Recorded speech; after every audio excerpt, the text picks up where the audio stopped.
আলিপুরদুয়ার থানা থেকে আচমকায় নিখোঁজ হয়ে যান জলপাইগুড়ির পান্ডাপাড়ার বাসিন্দা বছর 22-এর রাখিরা। 2024 সালের গোড়ায় প্রথমে বাড়ি থেকে নিখোঁজ হন ওই তরুণী।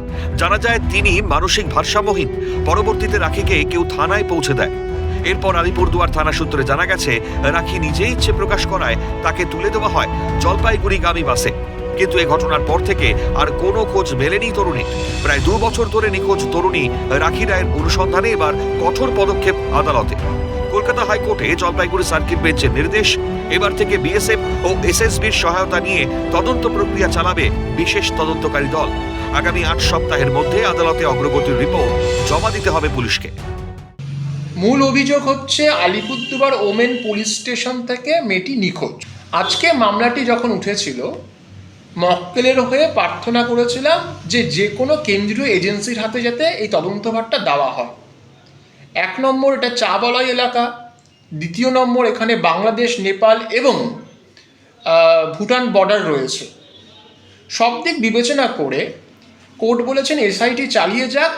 সেই ক্ষেত্রে এসএসবি বা বিএসএফের সহযোগিতা নেবে এবং শুধুমাত্র পশ্চিমবঙ্গ নয়, পশ্চিমবঙ্গের বাইরে ইউপি, বিহার বিভিন্ন জায়গাতে অবশ্যই তারা খোঁজ চালাবেন।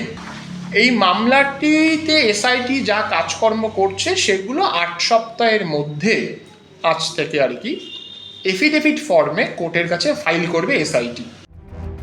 এখন প্রশ্ন উঠছে, আলিপুরদুয়ার থানায় তরুণের পরিবারের সদস্যরা পৌঁছানোর আগেই কেন ও কিভাবে মানসিকভাবে দুর্বল এক তরুণীকে একা বাসে তুলে দেওয়া হলো? প্রসঙ্গত, সেই সময় থেকেই গোটা বিষয়টি নিয়ে সন্দেহ প্রকাশ করেন একটি আইনি সহায়তা সংগঠনের আইনজীবীরা। এরপর তারাই রাখির বাবা মায়ের অনুমতি নিয়ে গোটা বিষয়টি হাইকোর্টে জলপাইগুড়ি সার্কিট বেঞ্চে তোলেন। তারপর থেকে মামলাটি 2024 সাল থেকেই বিচারাধীন। এদিকে 2 বছর ধরে মেয়ের বাড়ি ফিরে আসার অপেক্ষায় দিন গুনছেন দুস্থ ভ্যান চালক বাবা অনিল রায় ও তার স্ত্রী ছায়া রায়। তাদের চোখে মুখে অসহায়তার ছাপ পড়েছে স্পষ্ট। আসলে বাড়ি থেকে বাইরে গেছিলাম, মাথাটা একটু খারাপ ছিল। তো এই নিয়ে আর কি। তারপর কী করছি, তারপর তো আবেদন করলাম। কোথায় আবেদন করেছিলেন? কোতোয়ালিতে করলাম। করে টোরে দিছি, এখনো পাওয়া যায়নি। এই আর কি। এখন কি বলা হয়েছে? এখন আবেদন করলাম, এখন কি দিচ্ছি, সরকার যা করে, আমার তো আর কোনো করার উপায় নাই। সরকার কি বলেছে এখন? তুমি খুশি আছি? খুশি আছে। দেখে গেলে কী হয় আমার শরীর, তোকে একটু কি আর কি বলবো, খুশি আছি। খুশি আছি আমি। যদি পান সেটা ভালো হয়, ভালো হয়। একটু কি আর কি মুখ।